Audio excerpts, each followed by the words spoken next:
Islamic short status کو subscribe کریں، like کریں، کمنٹ کریں اور شیئر کریں۔ بیل آئیکن کو دبانا مت بھولیں۔ معرکہ احد کے بعد جب اہل قریش کی فوج مکہ واپس آئی تو مکہ کے یہودی ایسے انداز سے ابو سفیان، خالد اور اکرمہ کے پاس آئے تھے جیسے احد میں یہودیوں کو شکست ہوئی۔ یہودیوں کے سرداروں نے ابو سفیان سے کہا تھا کہ مسلمانوں کو شکست نہیں ہوئی اور لڑائی ہار جیت کے بغیر ختم ہو گئی، تو یہ قریش کی شکست ہے، یہ یہودیوں کی ناکامی ہے۔ یہودیوں نے اہل قریش کے ساتھ اس طرح ہمدردی کا اظہار کیا تھا جیسے وہ اہل قریش کی ناکامی پر غم سے مرے جا رہے ہیں۔ انہی دنوں خالد نے پہلی مرتبہ یوحاوا کو دیکھا تھا۔ وہ اپنے گھوڑے کی ٹہلائی کے لیے آبادی سے باہر نکل گیا تھا۔ جب وہ واپس آ رہا تھا تو راستے میں اسے یوحاوا مل گئی۔ یوحاوا کی مسکراہٹ نے اسے روک دیا۔ یوحاوا نے کہا، میں تسلیم نہیں کر سکتی، ولید کا بیٹا جنگ سے ناکام لوٹ آیا۔ یہ کہہ کر وہ خالد کے گھوڑے کی گردن پر ہاتھ پھیرنے لگی، پھر بولی، مجھے اس گھوڑے سے پیار ہے جو مسلمانوں کے خلاف لڑنے گیا۔ خالد بن ولید یوں گھوڑے سے اتر آئے جیسے یوحاوا کے جادو نے اسے گھوڑے سے زمین پر کھڑا کر دیا۔ اس سے بڑی ناکامی اور کیا ہوگی کہ تم مسلمانوں کو شکست نہیں دے سکے۔ یوحاوا نے کہا، تمہاری شکست ہماری شکست ہے، اب ہم تمہارا ساتھ دیں گے، لیکن تمہارے ساتھ ہوتے ہوئے بھی تم ہمیں اپنے ساتھ نہیں دیکھ سکو گے۔ خالد بن ولید نے یوں محسوس کیا کہ جیسے ان کی زبان بند ہو گئی ہو۔ تلواروں، برچھیوں اور تیروں کی بوچھاڑوں کا مقابلہ کرنے والا خالد یوحاوا کی مسکراہٹ کا مقابلہ نہ کر سکا۔ خالد بن ولید نے پوچھا، اگر یہودی ہمارے ساتھ نہیں ہوں گے تو ہمارے کس کام آ سکیں گے؟ یوحاوا نے کہا، کیا تم سمجھتے ہو کہ صرف تیر ہی انسان کے جسم سے پار ہو جاتا ہے؟ عورت کا تبسم تم جیسے دلیر اور جرری مردوں کے ہاتھوں سے تلوار گرا سکتا ہے۔ خالد بن ولید اس سے کچھ پوچھنا چاہتے تھے لیکن کچھ نہ پوچھ سکے۔ یوحاوا نے آنکھوں میں آنکھیں ڈالیں اور پھولوں کی پنکھڑیوں جیسے ہونٹوں پر تبسم کیا۔ یوحاوا آگے چل پڑی، خالد بن ولید اسے دیکھتے رہے۔ ان کے گھوڑے نے کھر مارا تو خالد بن ولید اپنے آپ میں آ، وہ بڑی تیزی سے گھوڑے پر سوار ہوئے اور چل پڑے۔ کچھ دور آ کر انہوں نے پیچھے دیکھا، یوحاوا رک کر دیکھ رہی تھی۔ یوحاوا نے اپنا ہاتھ ذرا اوپر کر کے لہرایا۔ اب جبکہ دو مسلمانوں کو نیلام کیا جا رہا تھا اور خالد کو ایک آدمی نے بتایا تھا کہ ان مسلمانوں کو کس طرح دھوکے میں لایا گیا ہے اور اس آدمی نے یوحاوا کا نام بھی لیا تھا، تو اس نے ارادہ کر لیا کہ معلوم کرے گا کہ یوحاوا نے وہ جادو کس طرح چلایا۔ اسے اپنے قبیلے کا ایک سرکردہ آدمی مل گیا۔ اس سے اسے پتہ چلا کہ یہ مسلمان اہل قریش کے ہاتھ کس طرح آئے ہیں۔ 3-4 سرکردہ یہودی یوحاوا اور 2-3 اور یہودیوں کو ساتھ لے کر شارجہ بن مغیث کے پاس چلے گئے۔ یہ قبیلہ تھا تو جنگجو، لیکن اس پر مسلمانوں کا روب کچھ اس طرح طاری ہو گیا تھا جیسے لوگ جادوگروں سے ڈرتے تھے۔ اس قبیلے میں یہ مشہور ہو گیا تھا کہ رسول اکرم صلی اللہ علیہ وسلم کے ہاتھ میں خون چڑھا۔ یہودیوں نے اپنی زمین روس کارروائیوں کے لیے اس قبیلے کو اس لیے منتخب کیا تھا کہ وہ جنگجو قبیلہ تھا۔ یہودی بڑی دانشمند قوم تھی، انہوں نے سوچا کہ اگر مسلمانوں کے جادو کا وہم پھیل گیا تو دوسرے قبیلے بھی اس سے متاثر ہوں گے۔ یہ یہودی اس قبیلے کے سردار شارجہ بن مغیث کے پاس گئے اور اس کا یہ وہم دور کرنے کے لیے کہ مسلمان جادوگر ہیں اسے بہت کچھ کہا، لیکن شارجہ بن مغیث نے تسلیم نہ کیا۔ رات کو یہودیوں کے کہنے پر شارجہ بن مغیث نے ان مہمانوں کی ضیافت کا انتظام باہر کھلے آسمان تلے کیا۔ ان یہودیوں نے اپنے ہاتھوں اپنے میزبانوں کو شراب پلائی۔ شارجہ بن مغیث اور اس کے قبیلے کے چند ایک سرکردہ افراد کو جو شراب پلائی گئی اس میں یہودیوں نے کوئی سفوف سا ملا دیا تھا۔ پھر یہودیوں نے اپنے جادو کے کچھ شعبے دکھائے۔ یوحاوا نے اپنے حسن کا جادو چلایا، اس کا ذریعہ ایک رقص بھی تھا جس میں یہ یہودنے نیم برہنہ تھے۔ ناچتے ناچتے ان کے جسموں پر جو ادھورے سے لباس تھے وہ بھی سرک کر زمین پر چڑھے۔ یہودی اپنے سازندے لے گئے تھے۔ اگلے روز جب شارجہ بن مغیث کی آنکھ کھلی تو اسے محسوس ہوا جیسے وہ بڑے ہی حسین خواب سے جاگا۔ اس کے خیالات بدلے ہوئے تھے۔ کچھ دیر بعد وہ پھر اپنے قبیلے کے دوسرے سرداروں کے ساتھ یہودیوں کے پاس بیٹھا۔ یہودنے بھی وہاں موجود تھے۔ یوحاوا کو دیکھ کر وہ بے قابو ہو گئے۔ اس نے لپک کر یوحاوا کا بازو پکڑا اور اسے کھینچ کر اپنے پاس بٹھایا۔ ایک یہودی نے کہا، ضروری نہیں کہ دشمن کو میدان میں للکار کر اسے شکست دی جائے، ہم مسلمانوں کو دوسرے طریقوں سے بھی ختم کر سکتے ہیں۔ اس کا ایک طریقہ ہم تمہیں بتاتے ہیں۔ خالد بن ولید کو بتایا گیا کہ منشی مسلمانوں کو مدینے سے دھوکے سے لانے کا یہ طریقہ یہودیوں نے بتایا تھا، اور شارجہ بن مغیث نے جو آدمی رسول کریم صلی اللہ علیہ وسلم کے پاس بھیجے تھے ان میں ایک یہودی تھے۔ خالد مسلمانوں کو اپنا بدترین دشمن سمجھتے تھے۔ लेकिन उन्हें ये गैर जंगी तरीके अच्छे नहीं लगते। खालिद बिन वलीद अपने घर गए, अपनी एक खादमा से कहा कि वो युहावा यहूदन को बुला लाए। युहावा इतनी जल्दी उसके पास आई जैसे वो उसके बुलावे के इंतजार में करीब ही कहीं बैठी थी।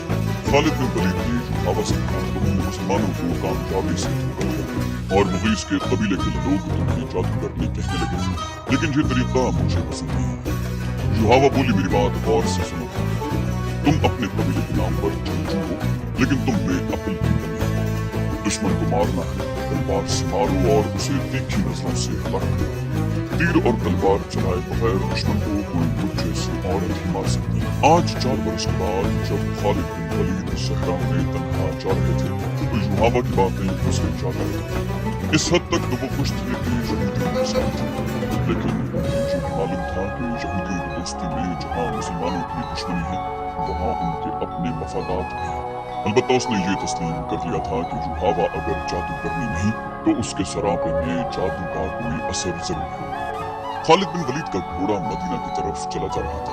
उनके जहन में फिर खुबैब बिन अदी और ज़ैद बिन अल-दसिन्ना आ गए। लोग उनकी बोलियां बड़बड़ कर दे रहे थे।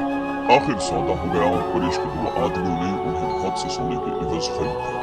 ये दोनों आदमी उन दोनों सहाबियों को अबू सुफियान के पास ले गए। उन्हें खरीदने वालों ने कहा, हमने अपने अकीदे से हटकर मोहम्मद के पास चले जाने वाले इन 2 आदमियों को इसलिए खरीदा है कि उन अहले कुरैश के खून का इंतकाम लें जो ओहद के मैदान में मारे गए। हम इन्हें आपके हवाले करते हैं, आप कुरैश के सरदार और सालार। अबू सुफियान ने कहा, हाँ, मक्का की जमीन मुसलमानों के खून की प्यासी है, इन 2 मुसलमानों का खून अपनी जमीन को पिला दो। लेकिन मुझे याद आ गया है कि ये महीना जो गुजर रहा है हमारे देवताओं उज़ा और हुबल का मुकद्दस महीना है। ये महीना खत्म होने दो, अगले दिन इन्हें खुले मैदान में ले जाकर लकड़ी के खंभों के साथ बांध देना और मुझे बुला लेना। खालिद बिन वलीद ने जब अबू सुफियान का ये हुक्म सुना तो वो उसके पास गया। खालिद बिन वलीद ने अबू सुफियान से कहा, मुझे आपका ये फैसला अच्छा नहीं लगा। हम दुगनी और तिगनी तादाद में होते हुए अपनी जमीन को मुसलमानों का खून नहीं पिला सके तो हमें हक हासिल नहीं कि 2 मुसलमानों को धोखे से यहाँ लाकर उनका खून बहाया जाए। अबू सुफियान, क्या आप जानते हैं कि मुसलमानों को धोखा देने वाली 3-4 औरतें थीं? क्या आप अपने दुश्मन से ये कहलवाना चाहते हैं कि अहले कुरैश अब औरतों की आड़ में बैठ गए हैं? अबू सुफियान ने बारूद लहजे में कहा, खालिद, खुबैब और ज़ैद को मैं भी उतना ही अपने करीब समझता था जितना तुम उन्हें अपने करीब समझते थे। तुम अब भी इन्हें अपने करीब समझ रहे हो और ये भूल रहे हो कि अब ये हमारे दुश्मन हैं। अगर तुम इन्हें आजाद करवाना चाहते हो तो लाओ इससे 10 गुना सोना ले आओ और इन दोनों को ले जाओ। पर्दे के पीछे से एक गरजदार निस्वानी आवाज आई। नहीं, ये अबू सुफियान की बीवी हिंद की आवाज थी। उसने गुस्से से लरसती हुई आवाज में कहा, हमजा का कलेजा चबाकर भी मेरे सीने में इंतकाम की आग सर्द नहीं हुई। अगर सारी दुनिया का सोना भी मेरे आगे ला रखो तो भी मैं इन 2 मुसलमानों को आजाद नहीं करूंगा। खालिद ने कहा, अबू सुफियान, अगर मेरी बीवी मेरी बात के दरमियान यूं बोलती तो मैं उसकी जबान खींच लेता। हिंद की आवाज आई, तुम अपनी बीवी की जबान खींच सकते हो। तुम्हारा बाप नहीं मारा गया था, तुम्हारा कोई बेटा नहीं मारा गया और तुम्हारा चचा भी नहीं मारा गया। एक भाई कैद हुआ था और तुम मुसलमानों के पास जाकर मुंह मांगा फिदिया देकर अपने भाई को छुड़ा लाए। आग जो मेरे सीने में जल रही है तुम उसकी तपिश से ना आशना।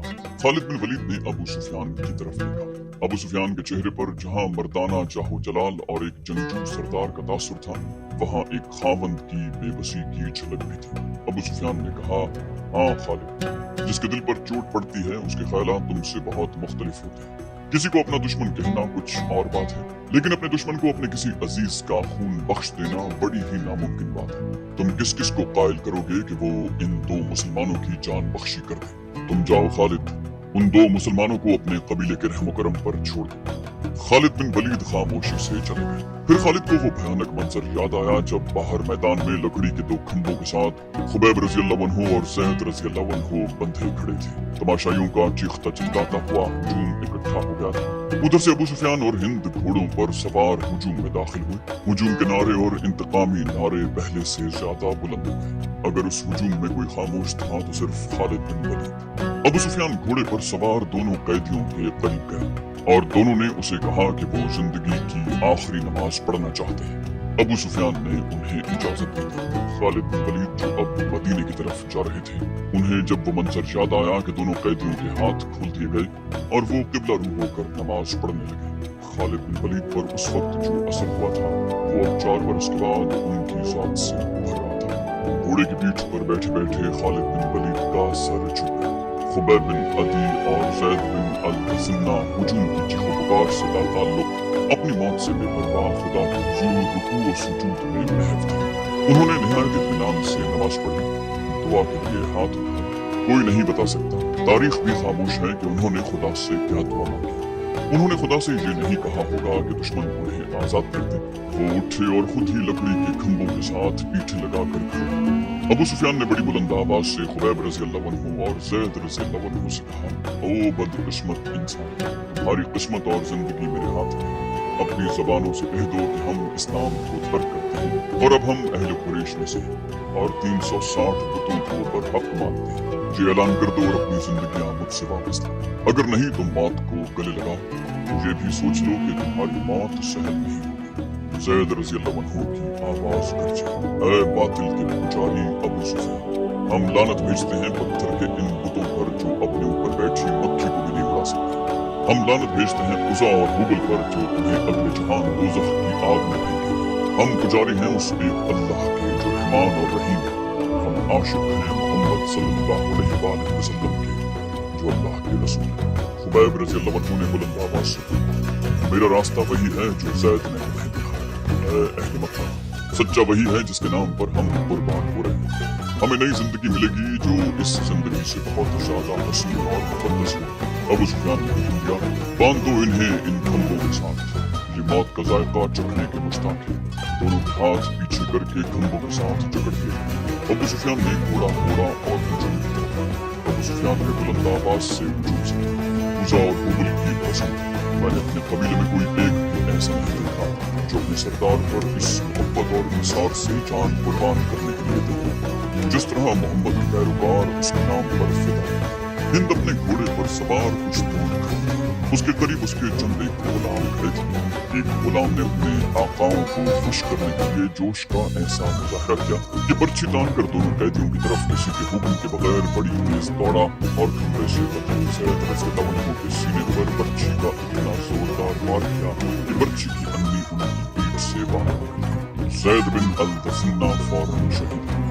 उस गुलाम ने सीना तान कर हुजूम की तरफ खिराज तहसीन की तवक्को पर देखा, लेकिन हुजूम कुछ और ही किस्म का शोर बुलंद करने लगा था। तमाशाई कहते थे, ये कोई तमाशा नहीं हुआ, ये मुसलमान इतनी सहल मौत के काबिल नहीं, हमें कोई तमाशा दिखा।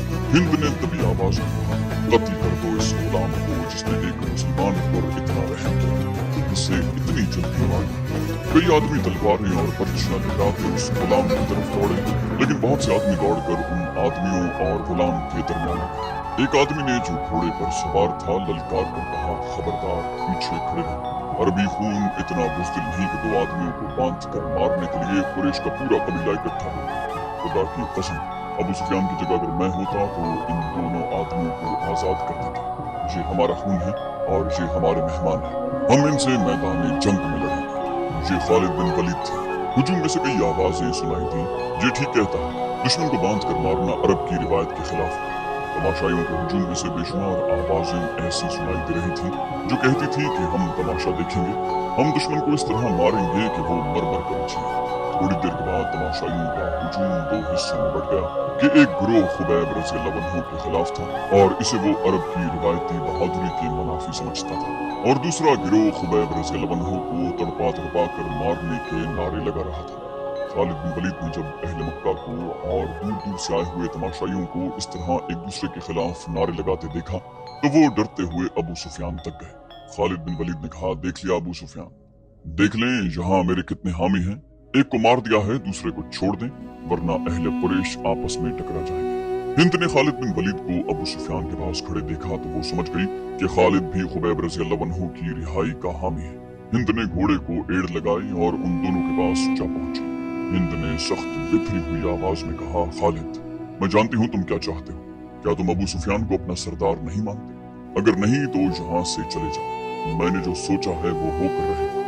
अबू सुफियान ने कहा, खालिद, अगर तुम समझते हो कि मेरा हुक्म और मेरे इरादे सही नहीं तो भी मुझे उन पर अमल करने दो। अगर मैंने अपना हुक्म वापस ले लिया तो ये मेरी कमजोरी होगी, फिर लोग मेरे हर हुक्म पर ये तवक्को रखेंगे कि मैं अपना हुक्म वापस ले लूं। खालिद बिन वलीद को आज मदीने के रास्ते में याद आ रहा था और उन्हें अफसोस हो रहा था कि उन्होंने अबू सुफियान का हुक्म मान लिया। खालिद बिन वलीद की खूबियों में सबसे बड़ी खूबी नज्म नस्क और अपने सरदार की इताअत थी। उन्होंने अपने सीने पर पत्थर रखकर सिर्फ इसलिए अबू सुफियान का हुक्म मान लिया था कि अहले कुरैश में हुक्म उदूली की रिवायत कायम न हो। अबू सुफियान ने दो ग्रोहों में बटे हुए तमाशाइयों से बुलंद आवाज में कहा, ऐ अहले मक्का, अगर आज यहाँ दो मुसलमानों के कत्ल पर हम यूं पट गए तो हम मैदान जंग में भी किसी न किसी मसले पर पट जाएंगे और फतह तुम्हारे दुश्मन की होगी। अगर अपने सरदार की इताअत से यूं इन्हिराफ करोगे तो तुम्हारा अंजाम बहुत बुरा होगा। हुजूम का शोर ग़ौग़ा कम हो गया था, लेकिन खालिद ने देखा कि अहले मक्का के कई एक सरदार चेहरों पर नफरत के आसार लिए वापस घरों को जा रहे थे। उन्हें देखकर बहुत से लोग भी जो तमाशा देखने आए थे वापस चले गए। खालिद बिन वलीद वहां नहीं रुकना चाहते थे, लेकिन वो खतरा महसूस कर रहे थे कि दोनों ग्रोह आपस में टकरा जाएंगे। उनके अपने कबीले के ज्यादातर लोग तमाशाइयों में मौजूद थे। वो कम से कम अपने कबीले को अपने काबू में रख सकते थे। हिंद ने तमाशे का पूरा इंतजाम कर रखा था।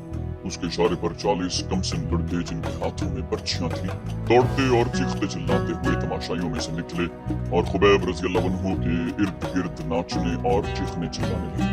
दो चार लड़के बर्छियां ताने हुए खुबैब रज़ियल्लाहु अन्हु तक पहुंचाते और दौड़कर खुबैब रज़ियल्लाहु अन्हु पर वार करते थे, लेकिन खुबैब रज़ियल्लाहु अन्हु को गजंद पहुंचाए बगैर हाथ रोक लेते। खुबैब बिदकते और नारा लगाते थे, मेरा खुदा सच्चा है और मोहम्मद सल्लल्लाहु अलैहि वसल्लम खुदा के रसूल। चंद और लड़के इस तरह बर्छियां तान कर उन पर हल्ला बोलते जैसे खुबैब रज़ियल्लाहु अन्हु के जिस्म को छीनी कर देंगे, लेकिन वार करके वार रोक लेते। खुबैब रज़ियल्लाहु अन्हु के बिदकने पर तमाशाइयों का हुजूम दादो तहसीन के नारे और कहे लगा था। लड़कों का ये खेल कुछ देर जारी रहा।